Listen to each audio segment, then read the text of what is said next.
नमस्कार दोस्तों, अपनी बेटी का विवाह दो स्थानों पर कभी भी भूलकर भी नहीं करना चाहिए, नहीं तो आपकी बेटी हमेशा दुखी रहेगी, गरीब रहेगी। जय श्री कृष्णा मित्रों, आप सभी लोगों को फिर से बहुत बहुत स्वागत शिव भक्ति टीवी यूट्यूब चैनल पर। आज फिर से आप सभी लोगों के सामने एक बहुत ही ज्ञानवर्धक और प्रेरणादायक वीडियो लेकर के आए हैं। हालांकि इस वीडियो में इस प्रसंग में आप लोगों को पता चलेगा कि कौन से स्थानों में भूल करके भी आपको अपनी बिटिया की शादी नहीं करनी चाहिए। तो चलिए दोस्तों को बिना विलंब किए आज की इस प्यारी सी ज्ञान भरी वीडियो को शुरू करते हैं। दोस्तों, जिनके घरों में बेटियां हैं, जो माता पिता बेटियों के माता पिता हैं, उनसे मेरी यही प्रार्थना है, यह निवेदन है कि आज के इस वीडियो को एक बार सच्चे मन से और पूरे ध्यान से अंत तक जरूर सुनिएगा। और वीडियो आरंभ करने से पहले एक बार सच्चे दिल से कमेंट बॉक्स में जय श्री कृष्णा अवश्य लिखिएगा और वीडियो को एक लाइक अवश्य करिए। प्राचीन समय की बात है, एक शहर से थोड़ा दूर हटा एक गांव था और उसी गांव में एक मजदूर गरीब पिता रहता था। वह सामने वाले शहर में एक सेठ के यहाँ काम करने जाता था और उसके काम पर जाने के बाद उसकी बिटिया उसको खाना पहुँचाने के लिए जाती थी। जब बेटी स्कूल से पढ़कर जब वह घर आती, घर में खाना खा लेती, फिर उसकी माँ उसे कहती है कि बेटी जाओ, तुम्हारे पिता काम करके थक गए होंगे, उन्हें भूख लगी होगी, जाओ उन्हें यह खाना पहुंचा दो। तब उसकी बेटियां माँ की बात को मानते हुए वह बेटी घर से दोपहर का खाना लेकर के अपने पिता को अपनी बाबूजी को पहुंचाने के लिए देने के लिए जाया करती थी। इस प्रकार से उस लड़की का पिता जो शहर में सेठ के यहाँ काम करता था, वह सेठ के यहाँ लंबे समय तक काम करता रहा। ऐसे ही चलता रहा और धीरे धीरे उसकी बेटी जवान हो गई, बड़ी हो गई। उस मजदूर की बेटी गांव से शहर जाती थी अपने पिता को खाना देने के लिए जहां उसका पिता काम करता था, परंतु उसके पिता जहां काम करते थे वह सेठ उसकी बेटी को घूरता था, देखता था दोस्तों। और एक दिन ऐसा होता है कि उस सेठ को उस मजदूर की दो बेटियां होती हैं। उसका बात करने का तरीका और उसका विचार, उसकी सुंदरता, उसका स्वभाव, सब कुछ उसे पसंद आ जाता है। कहने का तात्पर्य कि जो मजदूर की बेटियां थी सेठ को बहुत ही ज्यादा पसंद आ जाती है। और वहां से फिर उस लड़की के पिता से उसकी बेटी के बारे में बात करता है कि तुम्हारी तो बिटिया बहुत ही सुंदर है, बहुत ही सुशील है, कितने अच्छे इसके विचार हैं, उतने ही अच्छे उसके संस्कार हैं। यह अपने पिता अपनी माता की कितनी सेवा करती है, चरित्रवान भी है, मैं यह बहुत दिनों से देख रहा हूं। फिर वह नौकर यानी कि मजदूर बोला, आपने बिल्कुल सही फरमाया है, मेरी बेटी संसार में लाखों में एक है, मेरी बिटिया बहुत ही सुशील है, बहुत सुंदर है, बहुत चरित्रवान है, बहुत समझदार है, मुझे अपने ऊपर बहुत नाज होता है। यह मेरी बेटियां हैं, ऐसी बेटी को पाकर मैं धन्य हो गया है। और यह जिस भी घर में विवाह करके जिस घर की बहू बनकर जाएगी, घर में खुशहाली ही खुशहाली आ जाएगी। वह घर में कितनी सुख और समृद्धि होगी, पूरे घर परिवार का नाम रोशन कर देंगे। मजदूर नौकर की यह बात सुनकर सेठ के मन में भी लालच उठने सोचने लगा कि इतनी सुंदर इतनी सुशील लड़की मुझे कहाँ मिलेगी। वह सोचने लगा कि इसकी शादी में अपने बेटे से ही करवा लूं तो मेरे घर में सुंदर और सुशील और समझदार बहू आ जाएगी। थोड़ी देर के बाद शाम होते ही संध्या में यह बात सेठ ने अपनी पत्नी यानी कि सेठानी से भी कही। सेठ में सेठानी से कहा कि मेरे यहाँ कारीगर काम करता है, उसकी बेटी बहुत ही सुंदर है, चरित्रवान है, सुशील है, मैं अपने बेटे का विवाह उसी के साथ करना चाहता हूँ। दोस्तों, देखा नहीं और उसके पुत्र ने जब यह बात सुनी तो वह दोनों सेठ के पुत्र बहुत ही बुरा भला कहने लगे, क्योंकि उन्हें यह बात पसंद नहीं आई। तब बेटा कहता है, पिताश्री लगता है आप पर बुढ़ापा हावी होने लगा है, उम्र बढ़ने के साथ साथ लगता है कि अब आपकी बुद्धि और समझदारी ठीक से काम नहीं कर रहे हैं। मुझे लगता है कि अब आप अच्छे और बुरे का फैसला नहीं कर सकते हो।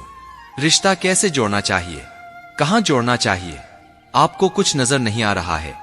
कहां वह गरीब नौकर की बेटी और कहां हम, आप मेरा विवाह उसके साथ करवाने का सोच रहे हो। तब बेटे की यह बात सुनकर सेठ बोला, चाहे कुछ भी हो, तुम्हें ऐसी सुशील लड़की कहां मिलेगी, कितनी चरित्रवान लड़की, इतनी गुणवान लड़की तो पूरे कुल खानदान और पूरे परिवार का नाम रोशन करेगी, घर में सुख और शांति की कभी कमी नहीं होगी। ऐसी लड़कियां, ऐसी बेटियां तो घर को स्वर्ग बना देती है। और तुम्हारी शादी करूंगा तो उसी नौकर की बेटी से करूंगा। तब सेठ की यह बात सुनकर मां और भी दोनों ही गुदगुदाने लगे, आपस में बात करने लगे और सेठ को भला बुरा कहने लगे। लेकिन दोस्तों, किसी की नहीं सुनी और दोनों का विवाह के लिए वह एकदम से तैयार हो गया।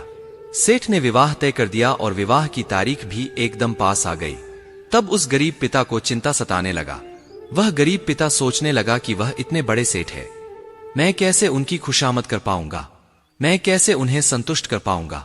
फिर सेठ जी ने उस गरीब किसान को, उस गरीब नौकर को चले जाओ और कहा कि तुम बारातियों का इसी पैसे से उनकी खातिरदारी कर देना है, ना कि बेटी वालों से धन संपत्ति लेकर के कोई भी अमीर नहीं बन सकता।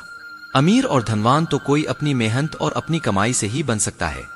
प्रिय बंधु, प्रिय मित्रों, बड़े ही धूमधाम और गाजे बाजे के साथ बारात लेकर पहुंच जाता है और उस गरीब किसान ने भी उसे जितना हो सके, जितना बन सका, अपनी बेटी का विवाह उसने बहुत अच्छे से किया और अपनी बेटी को डोली में बिठाकर सजाकर विदा कर दिया। बेटी को डोली में विदा करते समय उसके गरीब पिता ने उसे कहा कि सुनो बेटी, चाहे कुछ भी हो जाए, मगर मेरी पगड़ी, मेरा माथा, मेरा सर कभी भी नीचा नहीं होना चाहिए और मेरी पगड़ी का ध्यान रखना। वहां जाकर के तुम हमारा नाम रोशन करना और अपने परिवार का भी नाम रोशन करना। इतना कहकर उस पिता ने अपनी बेटी को विदा कर दिया। सेठ खुशी खुशी अपनी बहू को अपने घर लेकर आता है, मगर सास ने अपनी बहू का कोई भी स्वागत सत्कार न किया। यूं ही बहू को घर में उतार लिया गया और फिर इस प्रकार से बहू घर में रहने लगी। दिन बीतने लगा, लेकिन जो सास थी वह बहू को हमेशा बुरा भला कहते रहे, ताने मारती रही। उसकी सास उसके हर काम में गलतियां निकालती रहती थी। उसका जो पति था वह भी उसे कभी भी अच्छे तरीके से बात नहीं करता है, क्योंकि सेठ का पुत्र था, किसी और लड़की से प्रेम करता था। उसके दिल में कोई और ही लड़की थी, वह तो उसी के साथ शादी करना चाहता था, लेकिन सेठ ने तो यहां जबरदस्ती शादी करवा दी थी। एक दिन वह अपनी मां से कहता है कि मां देखो, मैं इस लड़की को चाहता हूं। यह कितनी ही ज्यादा सुंदर है, एकदम हूर की परी है। कितनी सुंदर है कि जैसे मानो स्वर्ग से अप्सरा उतर आई हो। और सुनो, मैं इसके पिता भी बहुत अमीर हैं, बहुत धन संपत्ति दान दहेज हमें देंगे। मां राजी हो गई। फिर कहा कि बेटा, मगर तुम्हारे पिता के रहते हम तुम्हारी दूसरी शादी नहीं कर सकते हैं। प्यारे दर्शकों, होता क्या है, एक दिन सेठ की हृदय गति रुक जाने के कारण, हार्ट अटैक के कारण उस सेठ की मृत्यु हो जाती है और फिर सेठानी का और सेठ के बेटे का रास्ता एकदम साफ हो जाता है। उन्होंने एक षड्यंत्र रचा कि अब तुम्हारे पिताजी यानी कि सेठ जी अब इस दुनिया से चले गए हैं। अब मजदूर लड़की का भी कुछ इंतजाम करना होगा, उसे भी उन्हीं के पास भेजना होगा। उसके बाद में सास ने अपनी बहू से प्यार करना शुरू कर दिया। बहुत अच्छी अच्छी और मीठी मीठी बात उसे करने लगी, वही जो पहले उसे देखना भी नहीं चाहती थी। सास के साथ साथ उसका पति भी उससे बहुत प्रेम करने लगा और बहुत ही उसकी इज्जत करने लगा। बहू को यह बात समझ में नहीं आई। मैं गरीब की बेटियों से कुछ समझ में नहीं आया, यह समझ नहीं पाए। उसे लगा कि हो सकता है कि समय बीतने के बाद उन्होंने उनकी वैल्यू है वह समझ आ रही है, मेरा काम उन्हें पसंद आ रहा है, शायद उनकी आंखें खुल गई है। बहू यह नहीं समझ पाएगी, उसके लिए जाल बुना जा रहा था। 10 दिन बीत जाते हैं, फिर उसकी सास उसे कहने लगी, तुम यह बताओ तुम्हें सबसे ज्यादा क्या पसंद है? तो बहू ने कहा, मुझे खीर बहुत पसंद है।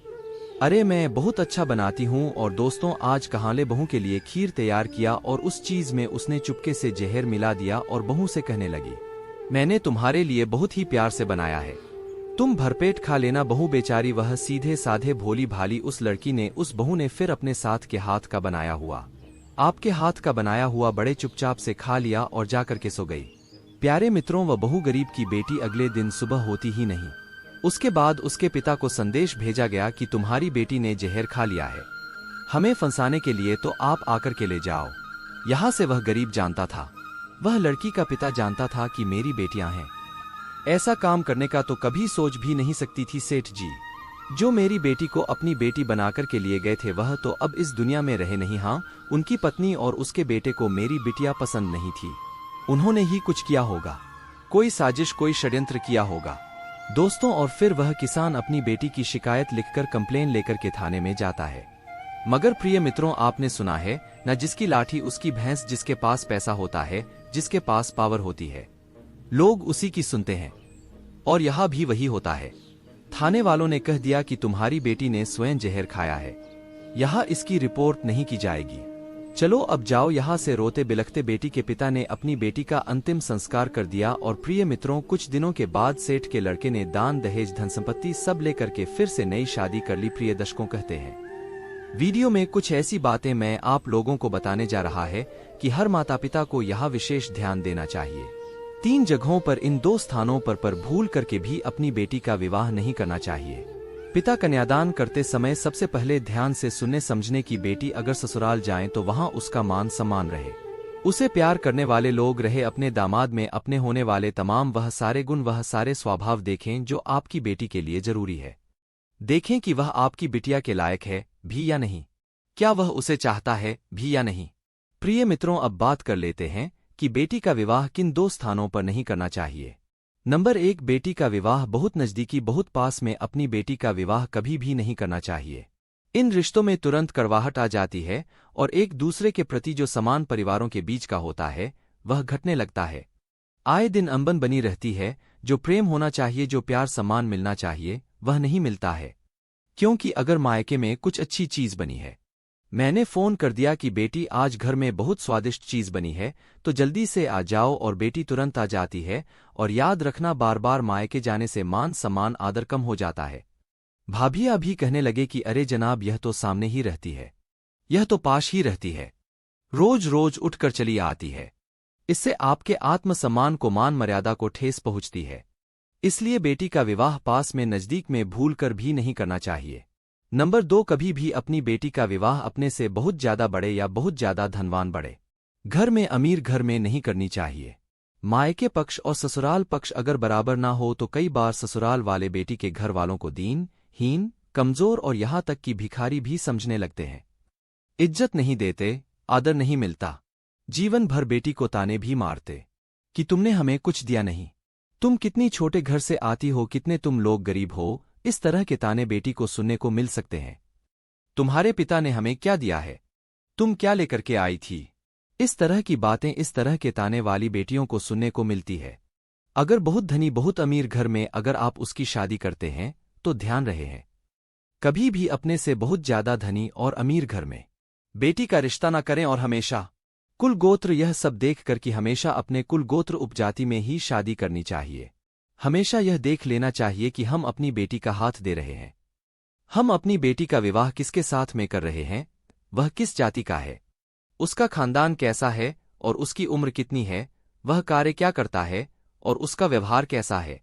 यह सारी चीजें आपको देखनी चाहिए। तो इन्हीं बातों का ध्यान देना है। बेटी का विवाह करते समय किन बातों को ध्यान रखनी चाहिए। हमारे चैनल पर शास्त्रीय संबंधित जानकारी आपको अच्छी लगी हो तो कमेंट